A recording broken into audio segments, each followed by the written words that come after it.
नमस्कार साथियों, एक बार फिर से आप सभी का स्वागत है आपके अपने यूट्यूब चैनल MKDIT स्टडीज पे। तो बताइए साथियों, कैसे हैं। आशा करता हूं कि सभी स्वस्थ होंगे, मस्त होंगे और लगातार अपनी स्टडी के प्रति प्रतिबद्ध होंगे और इस क्वेश्चन सीरीज़ का आनंद ले रहे होंगे। साथियों, हम लगातार इलेक्ट्रीशियन थ्योरी के क्वेश्चन सॉल्व कर रहे हैं, जिसका पार्ट नंबर 7 लेकर मैं आज आपके बीच उपस्थित हुआ हूँ। चलिए दोस्तों, बिना देरी किए अपनी इस क्वेश्चन सीरीज़ को आगे बढ़ाते हैं और आज का सेशन स्टार्ट करते हैं।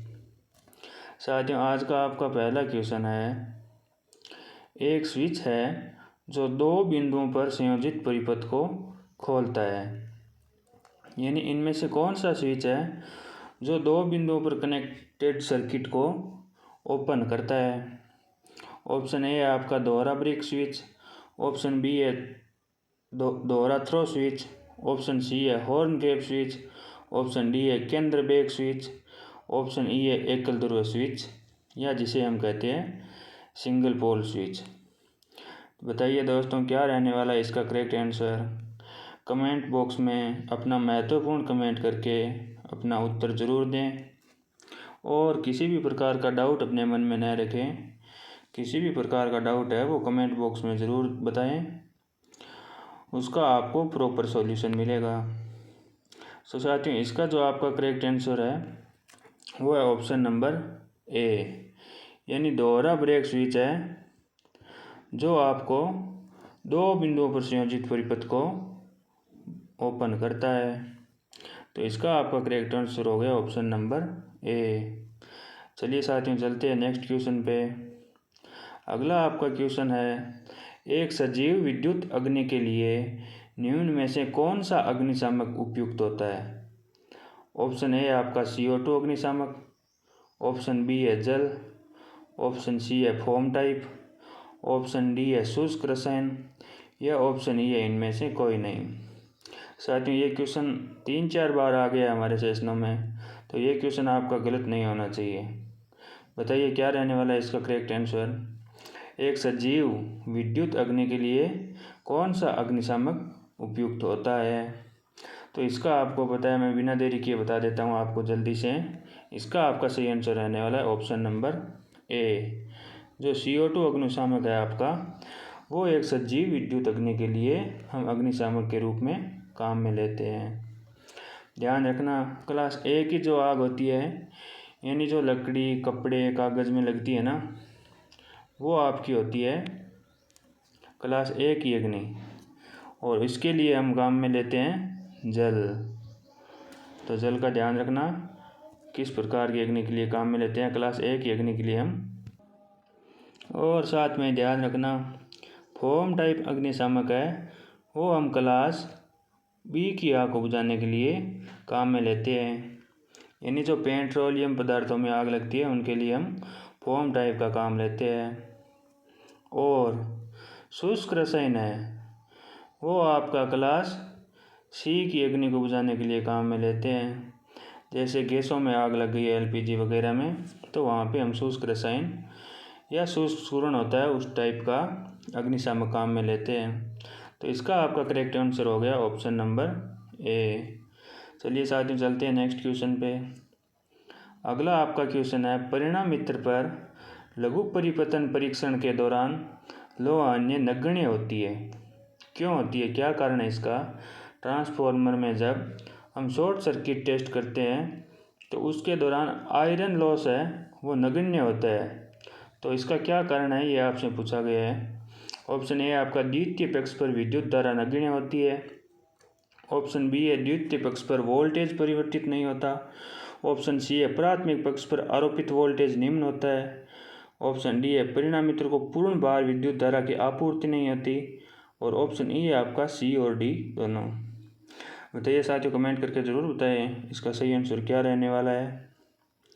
तो इसका आपका जो सही आंसर है वह ऑप्शन नंबर सी, यानी आपका प्राइमरी साइड है जो आरोपित वोल्टेज है वो निम्न होता है, जिसके कारण हम जब शॉर्ट सर्किट टेस्ट करते हैं तो उस टाइम आयरन लॉस है वो एकदम नगण्य होता है।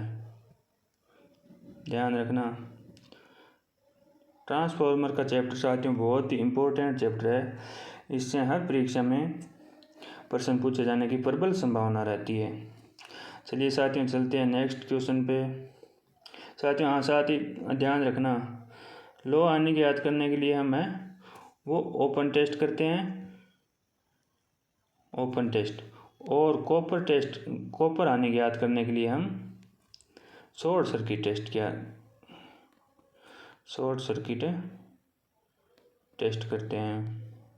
ध्यान रखना, कॉपर के लिए शॉर्ट सर्किट टेस्ट और आयरन लॉस के लिए open circuit test. Open circuit test में ध्यान रखना, हाई वोल्टेज साइड है जो आपकी कॉइल होती है उसको हम ओपन रखते हैं। और शॉर्ट सर्किट में ध्यान रखना, जो आपका लो वोल्टेज साइड होती है उसे हम शॉर्ट करते हैं। तो इसका आपका सही आंसर हो गया ऑप्शन नंबर सी। चलिए साथियों चलते हैं नेक्स्ट क्वेश्चन पे। अगला आपका क्वेश्चन है, परिणामित्र के स्वाशी में प्रयुक्त रसायन होता है। ऑप्शन ए है आपका एस्बेस्टस फाइबर, ऑप्शन बी है सिलिका रेत, ऑप्शन सी है सोडियम क्लोराइड, ऑप्शन डी है सिलिका जेल और ऑप्शन ई है आपका अमोनियम सल्फेट। तो इसका साथियों आपको आंसर ध्यान होना चाहिए क्योंकि पिछली कक्षाओं में भी हम इसके बारे में चर्चा कर चुके हैं।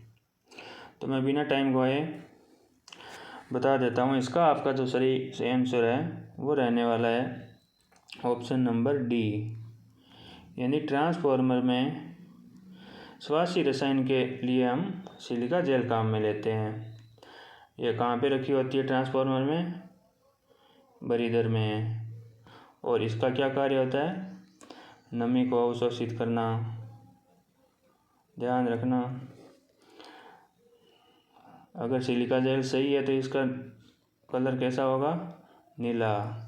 और नमी अवशोषित करने के बाद हल्का गुलाबी या गुलाबी, दोनों में से एक ऑप्शन होगा आपका, दोनों एक साथ नहीं आएंगे। चलिए साथियों चलते हैं नेक्स्ट क्वेश्चन पे। अगला आपका क्वेश्चन है, निम्न में से कौन से परीक्षणों को दो समान परिणामित्र की आवश्यकता होती है? यानी इनमें से कौन से टेस्ट में दो समान परिणामित्र यानी समान ट्रांसफॉर्मर की आवश्यकता होती है? ऑप्शन ए है बैक टू बैक परीक्षण, ऑप्शन बी है खुला परिपथ परीक्षण, ऑप्शन सी है लघु परिपथ परीक्षण, ऑप्शन डी है ए और बी दोनों, और ऑप्शन ए है आपका ए और सी दोनों। बताइए साथियों, कमेंट बॉक्स में ज़रूर बताएं इसका सही आंसर क्या रहने वाला है। घबराएं नहीं, अगर आपको सही आंसर आता है तो कमेंट बॉक्स में ज़रूर बताएं। जैसा भी आपको आता है वो कमेंट में ज़रूर बताएं। यहाँ पे गलती करोगे तो आगे एग्ज़ाम में गलती नहीं होगी आपकी। जो जितनी भी गलतियाँ करनी है यहीं पे कर दो, ताकि एग्ज़ाम में गलती की कोई गुंजाइश नहीं रहे और आप अच्छे मार्क्स प्राप्त कर सकें। तो इसका साथियों जो आपका सही आंसर है वो है बैक टू बैक परीक्षण। बैक टू बैक परीक्षण में हमें दो समान ट्रांसफॉर्मर की आवश्यकता होती है। लघु परिपथ परीक्षण हमने देख ही लिया, कॉपर लॉस, और खुला परिपथ परीक्षण आयरन लॉस ज्ञात करने के लिए करते हैं। चलिए साथियों चलते हैं नेक्स्ट क्वेश्चन पे। अगला आपका क्वेश्चन है, परिणामित्र में स्लजिंग का प्राथमिक कारण क्या होता है? ऑप्शन ए आपका तेल में उपस्थित नमी, ऑप्शन बी है टंकी के अंदर उपस्थित धूलकण, ऑप्शन सी है तेल का ऑक्सीकरण, ऑप्शन डी है तेल का वाष्पीकरण और ऑप्शन ई है आपका तेल में उपस्थित धूलकण। बताइए मित्रों क्या रहने वाला है इसका करेक्ट आंसर?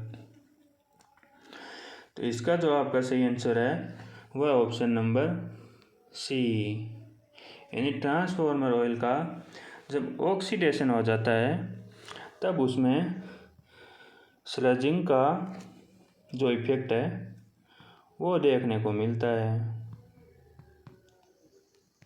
चलिए साथियों चलते हैं नेक्स्ट क्वेश्चन पे। अगला आपका क्वेश्चन है, संपनर परीक्षण में एक परिणामित्र की द्वितीयक के स्थानीय परिपथ में कुल वोल्टेज है। ऑप्शन ए आपका 0 के बराबर। ऑप्शन बी है प्रत्येक द्वितीयक में प्रेरित ईएमएफ का दुगुना। ऑप्शन सी है प्रत्येक द्वितीयक में प्रेरित ईएमएफ के समान। ऑप्शन डी है प्रत्येक द्वितीयक में प्रेरित ईएमएफ का वर्ग। और ऑप्शन ई है आपका प्रत्येक द्वितीयक में प्रेरित ईएमएफ का 4 गुना। बताइए क्या रहेगा सही आंसर, कमेंट में ज़रूर बताएं। संपनर परीक्षण में एक परिणामित्र की द्वितीयक के स्थानीय परिपथ में कुल वोल्टेज कितना होगा, ये आपको पूछा गया है। इसका जो आपका सही आंसर है वो है ऑप्शन नंबर ए। संपनर परीक्षण जब हम कोई ट्रांसफार्मर करते हैं तो इसमें जो आपका द्वितीयक में जो वोल्टेज रहेगा वो 0 रहेगा। तो ये सारे ऑप्शन आपको कंफ्यूज करने के लिए दे रखे हैं। चलिए साथियों चलते हैं नेक्स्ट क्वेश्चन पे। अगला आपका क्वेश्चन है डेल्टा स्टार संयोजन के निम्न में से क्या लाभ है। बताइए डेल्टा स्टार संयोजन जो हम ट्रांसफार्मर में करते हैं, डेल्टा स्टार संयोजन, उसके लाभ क्या है। यानी प्राइमरी आपकी डेल्टा में जुड़ी रहेगी और सेकेंडरी आपकी स्टार में। जब हम इस टाइप का कनेक्शन करते हैं तो इससे हमें क्या क्या एडवांटेज होते हैं, ये आपको पूछा गया है। ऑप्शन ए आपका द्वितीयक वोल्टता का कोई विरूपण नहीं होता। ऑप्शन बी है दीर्घ असंतुलित भार को संभालता है। ऑप्शन सी है 3 फेज 4 तार प्रणाली को प्रयुक्त करता है। ऑप्शन डी है प्राथमिक पक्ष अनुप्रस्थ काट का कम आवश्यक होता है। तो इसका जो आपका सही आंसर रहने वाला है वो है ये सभी लाभ है जो हमें डेल्टा स्टार कनेक्शन से प्राप्त होते हैं। यानी द्वितीयक वोल्टेज में यानी सेकेंडरी वोल्टेज में इसमें कोई डिस्टोरेशन नहीं होता है। ये हाई असंतुलित लोड को भी कंट्रोल कर सकता है और इसमें हमें स्टार पॉइंट की वजह से न्यूट्रल मिल जाता है, जिससे ये 3 फेज 4 तार प्रणाली में प्रयुक्त होता है। और इसके लिए हमें अनुप्रस्थ काट क्षेत्र भी प्राइमरी में कम आवश्यकता होती है वायर के लिए। चलिए साथियों चलते हैं नेक्स्ट क्वेश्चन में। इसका आपका सही आंसर हो गया ऑप्शन नंबर ई। अगला आपका क्वेश्चन है 3 कला परिणामित्र के डेल्टा स्टार संयोजन की स्थिति में प्राथमिक लाइन वोल्टता के सापेक्ष द्वितीयक लाइन वोल्टेज होती है। बताइए कितने डिग्री पर होती है और लीडिंग होती है या लैगिंग होती है, ये आपको पूछा गया है। ऑप्शन ए है 0 डिग्री। ऑप्शन बी है 30 डिग्री लीडिंग। ऑप्शन सी है 30 डिग्री लैगिंग। ऑप्शन डी है 60 डिग्री लीडिंग और ऑप्शन ई है आपका 60 डिग्री लैगिंग। तो बताइए साथियों इसका आपका करेक्ट आंसर क्या रहने वाला है। तो किसी भी 3 फेज ट्रांसफार्मर के डेल्टा स्टार संयोजन की स्थिति में जो प्राइमरी लाइन वोल्टेज होती है वो द्वितीयक के सापेक्ष 30 डिग्री लीडिंग रहती है। ध्यान रखना साथियों, ये डायरेक्ट फैक्ट है जो आपको याद रखने होंगे। चलिए साथियों चलते हैं नेक्स्ट क्वेश्चन पे। अगला आपका क्वेश्चन है स्कॉट संयोजन में टीजर के आर पार वोल्टता द्वारा मुख्य आपूर्ति को बढ़ाती है। बताइए जब आप ट्रांसफार्मर में स्कॉट संयोजन करते हैं तो उसके टीजर के आर पार जो वोल्टेज है वो कितनी डिग्री से मुख्य वोल्टेज को बढ़ाती है, ये आपको पूछा गया है। ऑप्शन ए है 30 डिग्री। ऑप्शन बी है 60 डिग्री। ऑप्शन सी है 90 डिग्री। ऑप्शन डी है 120 डिग्री और ऑप्शन ए है आपका 150 डिग्री। बताइए दोस्तों क्या रहेगा इसका सही आंसर। तो इसका जो सही आंसर है वो आपका ऑप्शन नंबर सी 90 डिग्री। यानी हम जब स्कॉट संयोजन काम में लेते हैं ट्रांसफार्मर में तो उसमें जो टीजर ट्रांसफार्मर संयोजन किया जाता है उसके आर पार वोल्टता है वो मुख्य आपूर्ति की जो वोल्टता होती है उससे 90 डिग्री पर रहती है। चलिए चलते हैं साथियों नेक्स्ट क्वेश्चन पे। अगला आपका क्वेश्चन है संतुलित परिचालन के लिए टीजर परिणामित्र को फेरे अनुपात की आवश्यकता होती है। बताइए साथियों इसमें संतुलित परिचालन के लिए हम जो टीजर ट्रांसफार्मर होता है उसमें टर्न का अनुपात किस प्रकार रखते हैं, ये आपको पूछा गया है। ऑप्शन ए आपका 2:1, ऑप्शन बी है 1.732:1, ऑप्शन सी है 1.414:1, ऑप्शन डी है 1:1 और ऑप्शन ए आपका 0.866:1। तो इसका जो सही आंसर है वो है आपका ऑप्शन नंबर सी, यानी मुख्य ट्रांसफार्मर की अपेक्षा टीजर ट्रांसफार्मर में जो टर्न का अनुपात है वो 0.866 रखा जाता है, या हम कह सकते हैं 86.66% रखा जाता है। यह आपको ध्यान रखना है साथियों। ये डायरेक्ट रटने वाले आंकड़े हैं साथियों, इसमें समझाने वाला कोई भी मैटर नहीं है। ये आपको रट के याद रखने ही पड़ेंगे अगर आपको दूसरों से आगे निकलना है एग्ज़ाम में, तो ये आंकड़े आपको फैक्ट आपको रटने ही पड़ेंगे। चलिए दोस्तों चलते हैं नेक्स्ट क्वेश्चन पे। अगला आपका क्वेश्चन है, किसी ट्रांसमिशन लाइन के समान सर्किट में धारिता के क्या कारण हो सकते हैं, इनमें से ये आपको पूछा गया है। ऑप्शन ए है लाइन में करंट, ऑप्शन बी है लाइन के विभव में अंतर, ऑप्शन सी है करंट के लीकेज, ऑप्शन डी है चुंबकीय फ्लक्स की उपस्थिति, ऑप्शन ई है आपका सी और डी दोनों। बताइए क्या रहेगा करेक्ट आंसर। साथियों सही आंसर या जैसा भी आंसर आपको आता है वो कमेंट में बताने से घबराए बिल्कुल भी नहीं। जैसा भी आपका आता है वो बताइए। अगर आपका गलत होगा तो भी आपको कुछ ना कुछ सीखने को मिलेगा, आपकी गलती यहीं निकल जाएगी, फिर आप एग्ज़ाम में गलती नहीं कर पाओगे और आप अच्छे नंबर प्राप्त करोगे।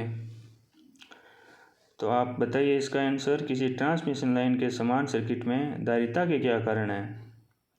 तो इसका जो आपका सही आंसर रहने वाला है वो है ऑप्शन नंबर बी, यानी किसी ट्रांसमिशन लाइन की समान सर्किट में जो धारिता के कारण है वो लाइन में वोल्टेज का डिफरेंस आता है उसके कारण होता है। लाइन में करंट लीकेज इनकी वजह से नहीं होता, जो लाइन के वोल्टेज में डिफरेंस आता है ना उसके कारण ट्रांसमिशन लाइन में समान सर्किट में धारिता का वही एक रीजन है। चलिए साथियों चलते हैं अगले क्वेश्चन पे। अगला आपका क्वेश्चन है, किसी उपभोक्ता का संपर्क किया गया लोड 3 किलोवाट है और उसकी अधिकतम मांग 1.5 किलोवाट है। उपभोक्ता का मांग कारक आपको पूछा गया है। मांग कारक मतलब ये आपको हिंदी में दे दिया इसलिए आज आप कंफ्यूज हो गए होंगे। मांग कारक को कहते हैं डिमांड फैक्टर। अब आपको याद आ गया होगा इसका फॉर्मूला भी। डिमांड फैक्टर बराबर क्या होता है, मैक्सिमम डिमांड बटा कनेक्टेड लोड, यानी हिंदी में बोलूँ तो आपकी अधिकतम मांग बटा जो आपका संपर्क किया गया लोड है वो। तो इस सूत्र में हमें अधिकतम मांग कारक दे रखा है।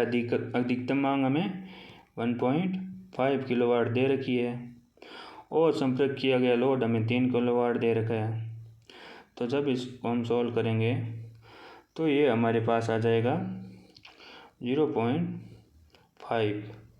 तो ये आपका डिमांड फैक्टर कितना आ गया 0.5। तो इसका आपका सही आंसर हो गया ऑप्शन नंबर सी। चलिए साथियों चलते हैं नेक्स्ट क्वेश्चन पे। अगला आपका क्वेश्चन है, उस समय जब फ्यूज लिंक को गलाया गया है उससे लेकर ओवर करंट में व्यवधान डाला जाता है तब तक के समय की मात्रा को क्या कहा जाता है।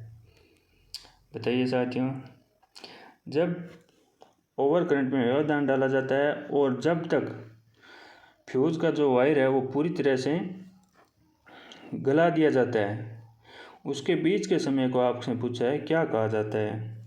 ऑप्शन ए आर्किंग का समय, ऑप्शन बी है समाशोधन का समय, ऑप्शन सी है पिघलने का समय, ऑप्शन डी है आरंभिक समय और ऑप्शन ई है आपका लापरवाही का समय।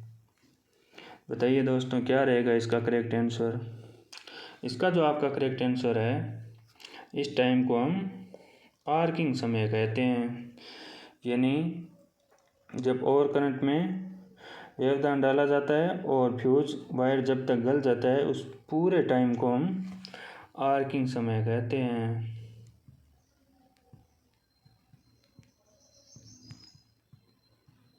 आर्किंग समय ध्यान रखना साथियों।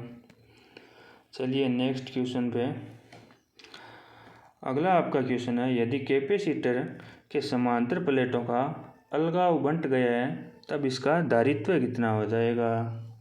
ऑप्शन ए आपका समान रहेगा, ऑप्शन बी है दुगुना हो जाएगा, ऑप्शन सी है 4 गुना बढ़ जाएगा, ऑप्शन डी है आधा हो जाएगा और ऑप्शन ई है आपका 4 गुना घट जाएगा। बताइए साथियों क्या रहेगा इसका करेक्ट आंसर, कमेंट बॉक्स में ज़रूर बताएं। तो साथियों इसके बारे में आपको पता होना चाहिए। कैपेसिटर की धारिता बराबर क्या होता है, एप्सिलॉन ए बटा डी। यहाँ अलगाव आपको हिंदी में वर्ड दे रखा है, इसका मतलब होता है दूरी से है।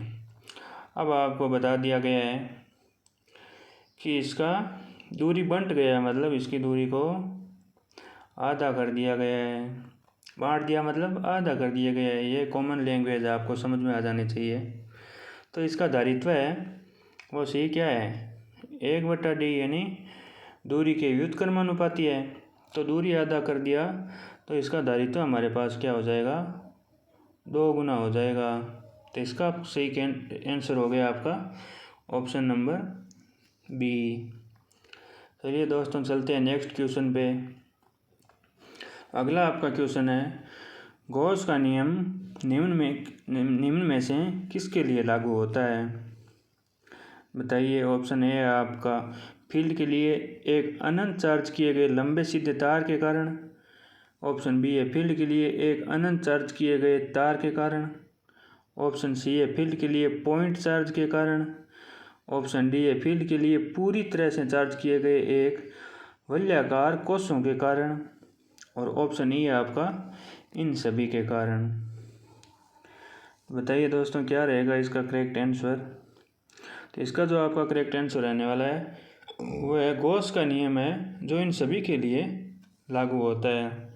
आपको ध्यान रखना है इन चारों बातों के लिए गॉस का नियम जो लागू होता है। ज़्यादातर एग्ज़ाम में सीधा प्रश्न पूछा जाता है, पॉइंट चार्ज किसके कारण या किस सिद्धांत पर आधारित है।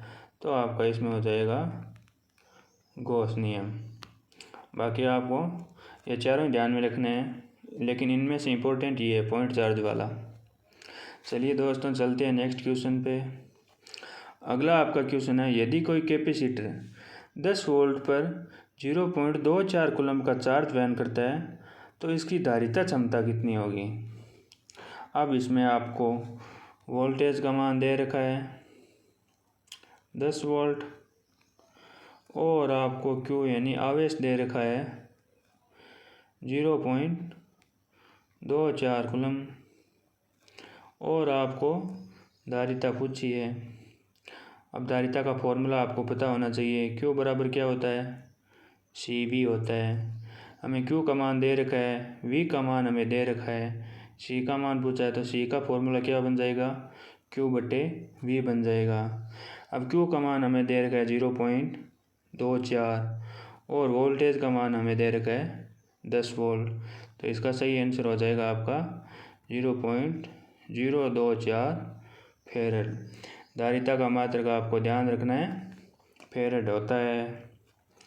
अब साथ में आपको यह भी ध्यान रखना चाहिए कि आवेश का मात्रक है वो क्या होता है। तो आवेश का मात्रक आपको एक तो पता होना चाहिए क्या होता है, कूलम होता है। एक आपका कूलम होता है। अगला आपका होता है क्यू बराबर आपको पता है क्या होता है, आई टी। यानी एक आपका जो मात्रक होता है वो होता है एम्पियर इंटू सेकेंड। और एक आपको ध्यान रखना चाहिए आवेश का सबसे बड़ा मात्रक, आवेश का सबसे बड़ा मात्रक क्या होता है, वो होता है आपका फैराडे। आवेश का सबसे बड़ा मात्रक होता है फैराडे। और ध्यान रखना 1 फैराडे बराबर होता है 96,500 कूलाम। 1 फैराडे की वैल्यू ये होती है, इतनी देख लो। और एक आपका आवेश का मात्रक है जिसे हम बोलते हैं इलेक्ट्रोस्टैटिक यूनिट, ESUB जो आपका है वो आवेश का मात्रक होता है। तो ये सारे आपको ध्यान में रहना चाहिए, कूलाम, एम्पियर इंटू सेकेंड, और सबसे बड़ा मात्रक हो गया आपका फैराडे, एक मात्रक हो गया आपका इलेक्ट्रोस्टैटिक यूनिट, और 1 फैराडे बराबर हो गया आपका 96,500 कूलाम। तो ये सारे आंकड़े आपको ध्यान रखना चाहिए।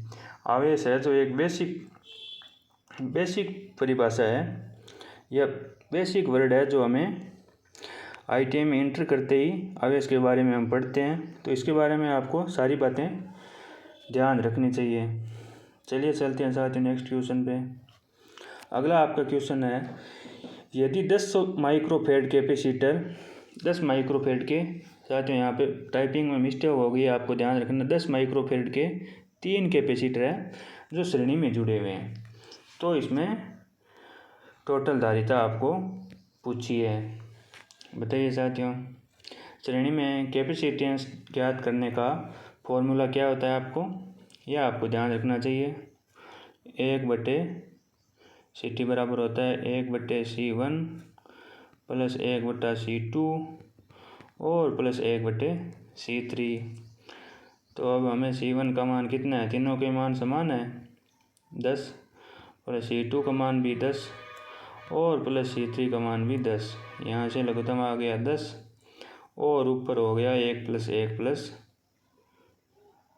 1, यानी कुल 3 हो गया आपका। तो यहाँ पे आपके पास 1/CT बराबर आ गया 3/10। तो CT बराबर आपका आ गया 10/3, यानी 3.33 माइक्रोफेड। ये आपका ऑप्शन नंबर डी है, वो आपका करेक्ट आंसर हो गया। ध्यान रखना चाहती हूँ, अगर समान मान के जितने भी कैपेसिटर हैं वो अगर श्रेणी में जुड़े हैं तो आपको उनमें जितने कैपेसिटर जुड़े हैं उस मान में उसका आपको डायरेक्ट डिवाइड कर देना है, जिससे आपका कुल प्रतिरोध है वो आ जाएगा। अगर समांतर में जुड़े हो कैपेसिटर समान मान के, तो उनको आपसे जैसे 10 ओम के 10 माइक्रोफेड के 3 कैपेसिटर हैं जो आपके समांतर में जुड़े हैं, तो इसको आपको 10 को 3 से गुणा कर देना है, जो आपकी टोटल धारिता है वो आ जाएगी 30 माइक्रोफेड। तो इस प्रकार आपको ध्यान रखना है। लेकिन यही फॉर्मूले है ना, यही जो आपके रेजिस्टेंस के लिए हैं वो इसके व्युत्क्रमानुपाती होते हैं। जैसे कैपेसिटर के लिए जो श्रेणी में होता है वो रजिस्टर के लिए समांतर में होता है, और जो कैपेसिटर के लिए समांतर में होता है वो हम जब प्रतिरोध ज्ञात करते हैं उसके लिए श्रेणी में होता है। इन दोनों में ये फॉर्मूले व्युत्क्रम होते हैं, ये आपको पता होना चाहिए। चलिए साथियों चलते हैं नेक्स्ट क्वेश्चन पे। अगला आपका क्वेश्चन है, परमिएबिलिटी का व्युत्क्रमानुपाती होता है। बताइए साथियों, ये बहुत ही अच्छा क्वेश्चन है आपका। परमिएबिलिटी को हिंदी में कहते हैं विशिष्ट चालकता। अब बता दीजिए, आपको पता चल गया होगा विशिष्ट चालकता का व्युत्क्रम क्या होता है। आपको यह तो हिंदी में बता दिया, लेकिन आपका ऑप्शन भी इंग्लिश में है, हो सकता है आपको पता नहीं चले, लेकिन आपकी अच्छी तैयारी है तो ये क्वेश्चन आपके लिए कोई हार्ड नहीं है, एकदम इजी क्वेश्चन है। ऑप्शन ए आपका रिएक्टिविटी, ऑप्शन बी है सस्टेबिलिटी, ऑप्शन सी है परमिटिविटी, ऑप्शन डी है कंडक्टेंस, और ऑप्शन ई है आपका रिएक्टेंस। बताइए विशिष्ट चालकता का व्युत्क्रम क्या होता है। तो आपको पता होना चाहिए साथियों, विशिष्ट चालकता का व्युत्क्रम होता है विशिष्ट प्रतिरोध, विशिष्ट प्रतिरोध, और विशिष्ट प्रतिरोध को हम क्या बोलते हैं, प्रतिरोधकता, और इनको ही हम इंग्लिश में क्या बोलते हैं, रिएक्टिविटी। तो पता चल गया होगा आपको कि आपका सही आंसर क्या रहने वाला है। आपका सही आंसर है ऑप्शन नंबर ए, यानी परमिएबिलिटी का व्युत्क्रम है जो रिलेक्टिविटी होता है। ध्यान रखना साथियों। कंडक्टेंस किसका व्युत्क्रमानुपाती होता है? कंडक्टेंस होता है आपका प्रतिरोध का। और विशिष्ट चालकता को हम किससे दर्शाते हैं? विशिष्ट चालकता को दर्शाते हैं हम सिग्मा से। तो आपका विशिष्ट प्रतिरोध हो गया रो। तो रो बराबर क्या होता है? 1/सिग्मा। यानी आपका विशिष्ट प्रतिरोध और विशिष्ट चालकता है वो व्युत्क्रमानुपाती होते हैं। और आपका प्रतिरोध किसके व्युत्क्रमानुपाती होता है? कंडक्टेंस के। कंडक्टेंस को हम किससे दर्शाते हैं? जी से। तो आपका हो गया R बराबर 1/G। तो ये फॉर्मूले वगैरह भी आपको ध्यान रखना चाहिए साथियों। इनका एग्ज़ाम में बार बार पूछे जाते हैं। ये इन्हीं पे आधारित क्वेश्चन है जो आपके एग्ज़ाम में पूछे जाते हैं। चलिए दोस्तों चलते हैं नेक्स्ट क्वेश्चन पे। अगला आपका क्वेश्चन है, निम्न में से क्या परम उपकरणों का उदाहरण है?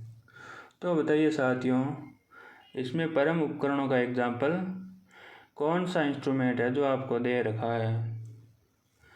ऑप्शन ए है आपका वोल्ट मीटर, ऑप्शन बी है एमीटर, ऑप्शन सी है watt hour meter, option D है एम्पियर आवर मीटर और ऑप्शन ई है आपका टेंजेंट गैल्वेनोमीटर। तो बताइए इसमें सही आंसर क्या रहने वाला है? साथियों इसका जो आपका करेक्ट आंसर है वो रहेगा टेंजेंट गैल्वेनोमीटर।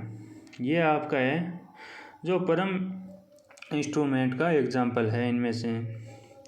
वाट आवर मीटर आपको पता है क्या है? एनर्जी मीटर है। और वोल्ट मीटर से हम आपको पता है वोल्टेज मापते हैं। ए मीटर से धारा मापते हैं। चलिए साथियों चलते हैं नेक्स्ट क्वेश्चन पे। अगला आपका क्वेश्चन है, परम एलॉय का मुख्य भाग है। परम एलॉय है उनमें से इनमें से कौन सा तत्व है जो मुख्य रूप से या जिसकी मात्रा है वो अधिक होती है? ऑप्शन ए आपका कोबाल्ट, ऑप्शन बी है क्रोमियम, ऑप्शन सी है निकल, ऑप्शन डी है टंगस्टन और ऑप्शन ई है आपका स्टील। बताइए साथियों क्या रहेगा इसका आपका करेक्ट आंसर? तो परम एलॉय में है जो अधिकतर मात्रा है वो निकल की पाई जाती है। ध्यान रखना। कोबाल्ट, स्टील, क्रोमियम, टंगस्टन ये नहीं होते हैं।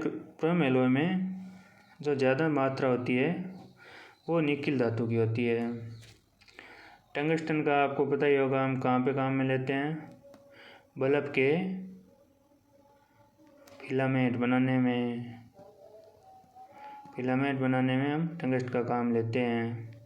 ध्यान रखना चाहते हैं इसका गलनांक है वो बहुत उच्च होता है टंगस्टन का, लगभग 3500 डिग्री सेंटीग्रेड के आसपास होता है, या करेक्ट कहे तो 3422 यानी 3422 डिग्री सेंटीग्रेड। और ध्यान रखना। चलते हैं नेक्स्ट क्वेश्चन पे। इसका आपका सही आंसर हो गया ऑप्शन नंबर सी। अगला आपका क्वेश्चन है, तत्व है जिसकी पारगम्यता इसके मुक्त स्थान की तुलना में कम होती है, वह कौन सा है? बताइए साथियों। ऑप्शन ए है फेरोमैग्नेटिक, ऑप्शन बी है डाईमैग्नेटिक, ऑप्शन सी है पैरामैग्नेटिक, ऑप्शन डी है बाइपोलर और ऑप्शन ई है आपका नॉन मैग्नेटिक। बताइए दोस्तों क्या रहने वाला इसका आपका करेक्ट आंसर? यानी वह तत्व आपको बताना है जिसकी परमिएबिलिटी इसके फ्री स्पेस के तुलना में कम होती है।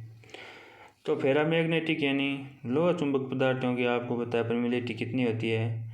1 से अधिक लगभग 1000 तक होती है। और वहीं बात करें पैरामैग्नेटिक की तो इनकी भी 1 से अधिक होती है।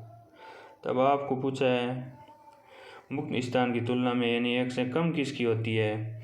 वो होती है आपकी डायामैग्नेटिक पदार्थों की, या जिसको हम बोलते हैं प्रतिचुंबकीय पदार्थ,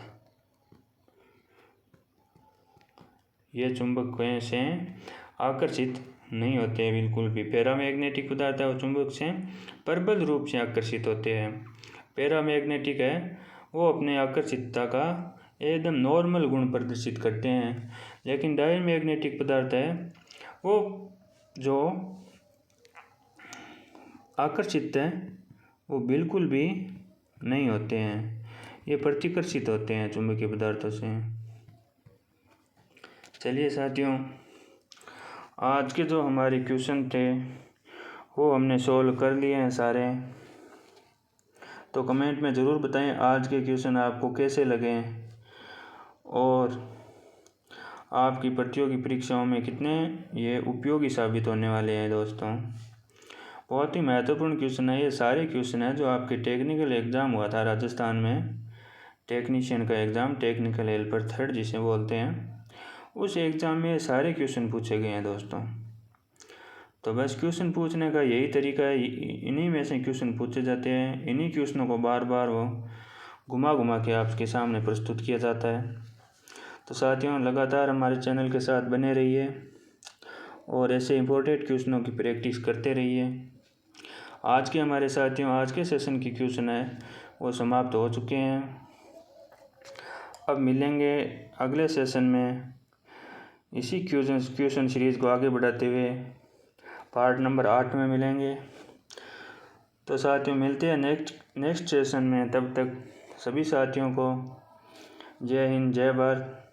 साथियों, अगर आपको सेशन अच्छा लगे तो इसको लाइक शेयर करें और इस चैनल को सब्सक्राइब ज़रूर कर लें और अपने मित्रों को भी शेयर करें और आगे बोलें कि इस वीडियो में जो भी प्रश्न करवाए जा रहे हैं वह महत्वपूर्ण है, अति महत्वपूर्ण है प्रतियोगी परीक्षाओं के लिए। तो आप जो इन क्वेश्चनों की लगातार प्रैक्टिस करते रहिए और हमारे साथ बने रहिए। हम निरंतर आपको इसी प्रकार महत्वपूर्ण प्रश्नों की सीरीज़ में आपको प्रैक्टिस करवाते रहेंगे और आपको अपनी तैयारी के प्रति कर्तव्यनिष्ठ पथ पर अग्रसर रखेंगे। तो साथियों, मिलते हैं नेक्स्ट वीडियो में नए क्वेश्चन सीरीज़ के साथ। तब तक सभी साथियों को जय हिंद, जय भारत। धन्यवाद साथियों।